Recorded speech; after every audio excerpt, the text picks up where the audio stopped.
We look at the first page as usual. We have an introduction, a plan, main reference sources. I remembered them this time, and it starts off with a Diatalawa Boer camp number 1, open under martial law. Most of these were not printed.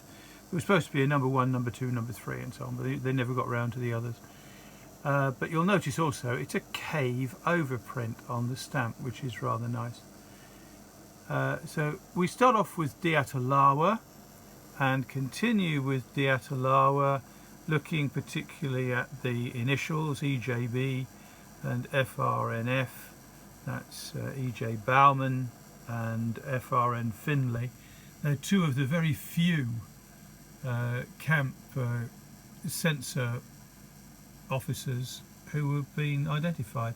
Most of the initials, nobody knows who they are. And you'll notice the one in the middle has got the censor cancelling the stamps, which is very unusual. It happened for a little while right at the start, but they soon gave way to postal markings.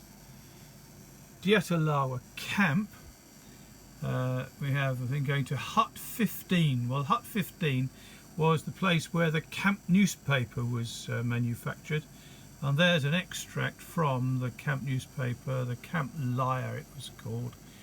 It was all done in longhand, and they're quite nice. And the last bit of Diatalawa, we've got some of the other censor initials. HOCC, nobody knows who he was, and KAPN, and nobody knows who he was either. So moving on from there, we go to Mount Lavinia. Now Mount Lavinia was not a camp. Mount Lavinia was a hotel, and it was used as a hospital. So you get things moved on to Mount Lavinia from other places. There were people being sent really not well, and we have another quite nice Mount Lavinia item there. So it was important enough, I think, to warrant a couple of pages. On to Ragama. Now, I used to pronounce this Ragama, and I noticed that our Sri Lankan members of the study circle pronounce it Ragama. Ragama was the camp which was opened for the prisoners who misbehaved, and essentially, rather than Diatalawa, which was in a nice part of the Central Highlands, Ragama is not far from Colombo, and it's very hot, and it's in the middle of a steamy jungle, so a good place for the naughty boys to go, really. On to the next one, a very small parole camp, Urugas Manhandia. Now the markings from here are very rare, and so you have the Urugas Manhandia censor mark at the top there, and then at the bottom an item going from one camp to another, going from Hambantota to Urugas Manhandia. Now the next page, number 9, is a bit of a cheat really. I've actually lost page number 9, because page number 9 should be Hambantota. Can I find it? Well, I don't know, it's somewhere about. So I put the Lady Havelock Hospital in, which was another of the places used in Colombo for Boer prisoners who weren't very well. Welikada Jail.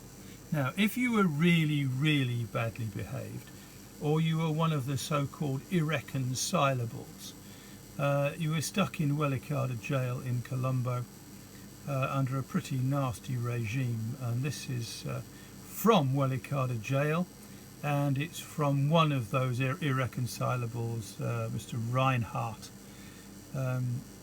So he was one of the German contingent, and very anti-British. Going on to commercial enterprise, and commercial enterprise flourished in these Boer camps. Provided you behaved yourself, you could get up to all sorts of things, and the local companies sent all of their wares to the camp. You could buy postcards, you could buy books, you could buy all kinds of stuff. Inter-camp mail. I don't find too much of this concerning Ceylon, but there's one nice one there going to Ahmednagar in India, Another one going to the camp at Broadbottom in St Helena with a penny postage due. Incoming mail is page 15. It was nice to have mail coming into the, because lots of contingents fought for the Boers, and they did tend to be, you know, really amongst the irreconcilable group. So we have something from Spain, we have something from Austria. Probably the most important Boer prisoner during the captivity was General Roux. He was actually put up in a hotel in Kandy. Again, this really should not be on end, but unfortunately it is. Politicians involved with the war. Joseph Chamberlain, of course, who was the Secretary of State who brought the war to an end by the Treaty of Vereeniging. We've got an item from Joseph Chamberlain going into Ceylon at the time. And then finally, the camp commandant, a beautiful item of registered mail going to the camp commandant at Diatalawa to round things off. That really is rather a nice piece. So, there we go. We're up to, oh gosh, we're up to 8 minutes. I've gone on a bit with that, so I'm going to stop there, and we'll have another one of these before too long, and it will be a different class again. Hope you enjoy this. Bye bye.